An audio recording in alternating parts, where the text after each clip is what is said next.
بسم الله الرحمن الرحيم. السلام عليكم دمان أرضي ميلو باجوكتان كسو دوادا مادة سينس فصلك سيديدات أرضي ما أنتو waxaan qaadan doonaa cutubkeena ugu dambeeyay ee casharada maadada sayniska fasalka sideedaad ciwaankiisa guud waa waxbarashada caafimaadka ciwaan hoosaadkiisuna waa cudurrada iyo maandooriyaasha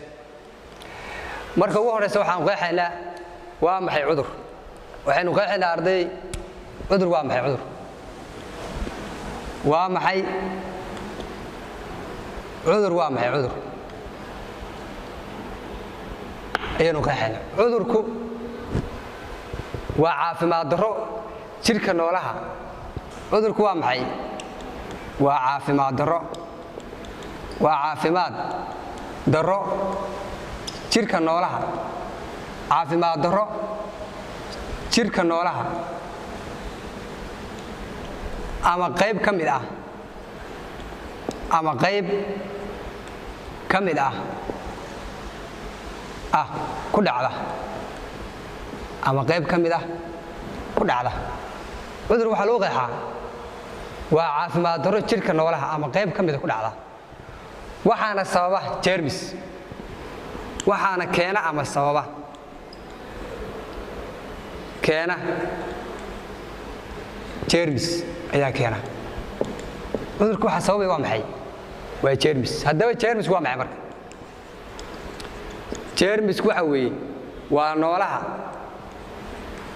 noolaha sababa cudurka ayaa waxa loo yaqaanaa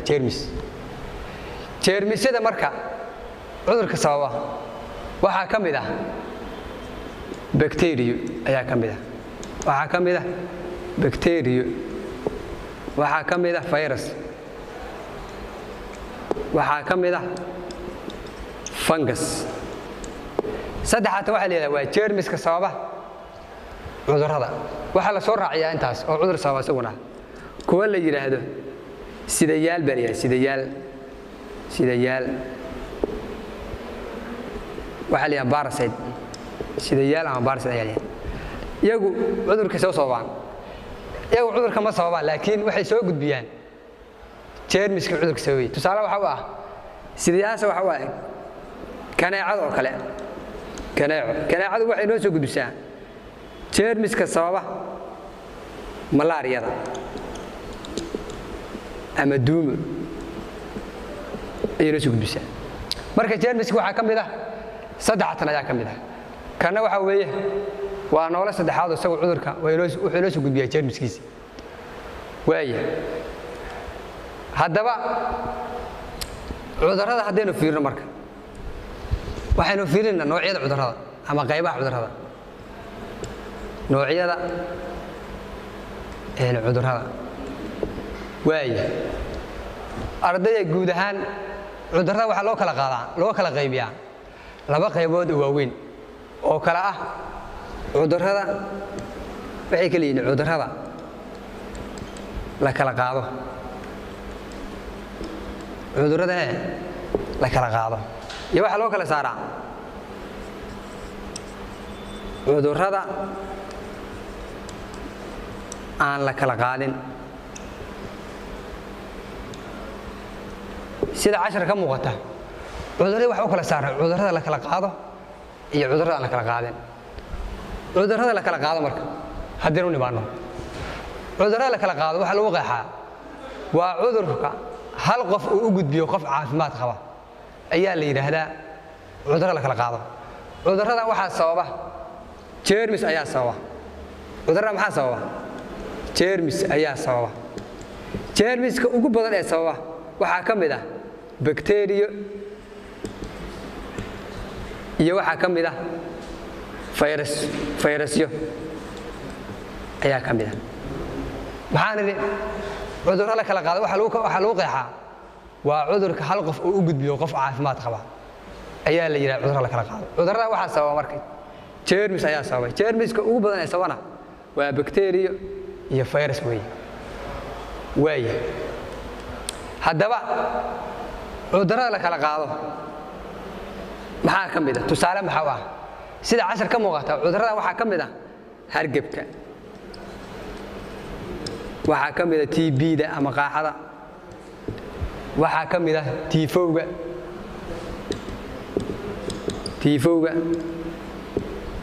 waxaa ka mid ah daacuunka, jabtida, waraabowga, aydiska, coronaviruska. intaas waa maxay? waa cudurrada la kala qaado ama waa cudurrada la isu gudbiyo tusaalooyin ka mid ah weeye. haddaba habka la isugu gudbiyo marka cudurrada faafaan, habka cudurrada u faafaan marka siyaabaha cudurrada u faafaan waxaa ka mid ah taabashada tooska ah oo tusaale ahaan haddaad taabatid qof qaba cudurka maqaarka sida cambaarta oo kale waxaa dhici karta inaad cudurkii isu gudbisid, inaad cudurkii sidaas uga qaadid. siyaabaha kale cudurka u faafaan waxaa ka mid ah neefsasho. haddii uu qof hargab qaba uu kugu qufaco ama uu kugu hindhiso waxa aad ka qaadi kartaa waa maxay? cudurkii. waxaa kaloo ka mid ah dhiig ku shubid. haddii qofka la dhiig looga shubo oo qofkaas uu jiranaa waxaa dhici karta qofkaas inuu ku dhaco cudurkii. waxaa kaloo cudurrada u faafaan soo gudbinta cayayaanka. tusaale ahaan kaneecadu markii qofka qaniinto oo kale waxay u gudbin kartaa jeermiskii sababay malaariyada. waxaa kaloo ka mid ah habka xayawaan gudbinta. tusaale ahaan xayawaan buka haddii aad hilibkiisa cuntid waxaad ka qaadi kartaa cudur baa ka qaadi karta. qaybta labaad cudurrada aan la kala qaadin marka waa cudurrada aan la isu gudbin. cudurrada tan marka jeermis ma sababo. cudurrada tan jeermis sababo kaliya waxay qofka u qaadi karaa waxa weeye dhaxal buu qaadi karaa. haddii qof waalid ah uu qabo cudurrada aan la kala qaadin wuxuu u gudbin karaa waa maxay? ilmaha mustaqbalka uu dhali karo ayuu gudbin karaa. haddaba marka tusaale maxaa ka mid ah cudurrada aan la kala qaadin sida casar ka muuqato waxaa ka mid ah dhiigkarka, waxaa ka mid ah sonkorta, waxaa ka mid ah kansarka, waxaa ka mid ah wadna xanuun, waxaa ka mid ah madax xanuun,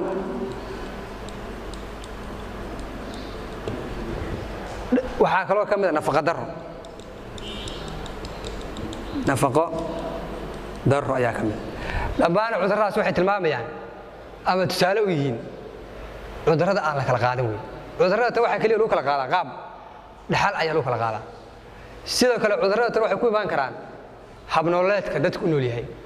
tusaalaha kale qofku haddii uu iska badiyo waxyaabaha macaan hadduu badsado oo kale waxaa ku dhici kara sonkor baa ku dhici kara.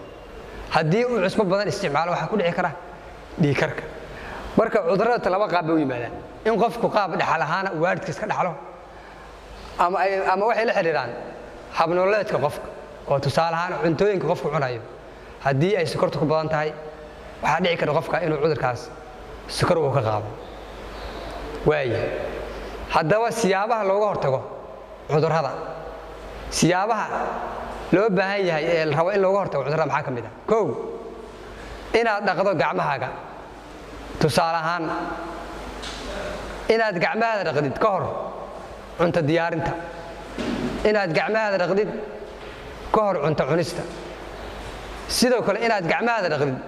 markii suule la isticmaalo kadib. waxay ka mid noqonaysaa siyaabaha looga hortago cudurrada. waxaa kaloo cudurrada lagu hortagi karaa qaadashada tallaalka. waxaa jira tallaalo badan oo la qaato oo ka hortaga cudurrada gaar ahaan ciyaalka oo kale. waxaa ka mid ah tallaalka dabaysha oo kale. haddii ilmihii la siiyo tallaalka dabaysha oo la tallaalo waxaa dhici kara cudurkaas inuusan ku dhicin. siyaabaha kale looga hortagi karo waxaa ka mid ah inaad ku sugnaatid gurigaaga. haddii aad isku aragtid calaamado la xiriira cudur, haddii kale waxaa dhici kara cudurkii inaad gudbisid oo u gudbisid bulshadiisa kale. siyaabaha kaloo looga hortagi karo cudurrada waxaa ka mid ah adeegsiga weel nadiif ah. waxaa kaloo looga hortagi karaa inaan la wadaagin waxyaabaha qofka u gaarka ah sida shanlada, saabuunta, cadayga dharka waxyaabahaas inaan la wadaagin casharkeena kale wuxuu ku saabsan yahay maandooriye waa maxay maandooriye marka maandooriye waxa lagu qeexaa waa walax kasta oo keenta isbeddel xagga jir ahaan ama maskax ahaan marka la adeegsado maandooriyaha waxaa ka mid ah khamrida ayaa ka mid ah waxaa ka mid ah qiijinta sigaarka waxaa ka mid ah qaadka waxaa ka mid ah dhuuqista xabagta ama koolada khamrida diinta islaamku khamri cabiddu waa xaaraam khamri cabidda waxaa lagu qeexaa isticmaalka xad-dhaafka ah ee sharaabka wax sameeya haddaba dhibaatooyinka ay leedahay khamri cabiddu kow waddankeena waa sharci darro cabista khamridu waxay keentaa shilalka ka dhaca waddooyinka waaweyn khamrigu wuxuu u xun yahay caafimaadka oo waxa uu burburiyaa beerka iyo habdhiska dareenwadka sawirkaa wuxuu tilmaamayaa shilal ka yimi adeegsiga khamriga midna waa shil baabuur oo waa baabuur isu dhacday midna waa laba qof oo khamri isticmaalay oo kadib iyagu istagaalaya taasna waxay tilmaamaysaa dhibaatooyinka ay leedahay khamridu sidoo kale khamri cabiddu waxay sabab u tahay burburka qoyska waxaa kaloo ka mid ah dhibaatooyinkooda waxa uu qofka cabbaa u horseedaa saboolnimo isagoo halis geliya naftiisa maandooriyaha waxaa kaloo ka mid ah qiijinta sigaarka ka mid ah qiijinta sigaarka waa caado aan halis ku ahayn caafimaadka dadka qiijiya oo keliya hase yeeshee halis ku ah qoyska iyo bulshada inteeda kaleba marka uu qofku qiijinayo marka sigaarka qofku markuu sigaarka qiijinayo neefta uu qaadanayo waxaa la socota laba maado oo la yidhaahdo rad iyo waxaa la yidhahda naygotiin waa laba maado oo sun ah ayaa la socda haddaba radku waa maxay waa walax isjiidjiidanaysa oo isku gudubta sambabka marka uu qofku uu qiijiyo sigaar badan waxaa sii kordha radka gelaya sambabka qofka dadka sigaarka aad u qiijiya waxay qaadi karaan oo ama ku dhaca cudurka kansarka oo ugu dambeyn macnaha qofka dila kansarka sambadu waa cudur ka yimaada unugyo si xad dhaaf ah u koray kadibna isku gudbay sambabka gudihiisii casharkeena kale wuxuu ku saabsan yahay qaadka ayuu ku saabsan yahay qaadku waa nooc dhirta ka mid ah oo ka baxa waddamo badan oo dunida ka mid ah waxaa qaadka laga isticmaalaa dalkeenna iyo dalal badan oo dunida ka mid ah qaadku waxa uu qofka u horseedaa dhibaatooyin xagga caafimaad xagga bulsheed iyo xag dhaqaaleba qaadku waxa uu leeyahay darogooyin waxyeeleeya maskaxda iyo dareemayaasha sawirkan wuxuu tilmaamayaa sambabka qofka bini aadamka casharkii hore la socday qofka marka waxaynu leeyahay qofka markuu sigaarka badsado oo cabo waxaa ku dhaca cudurka kansarka ku dhaca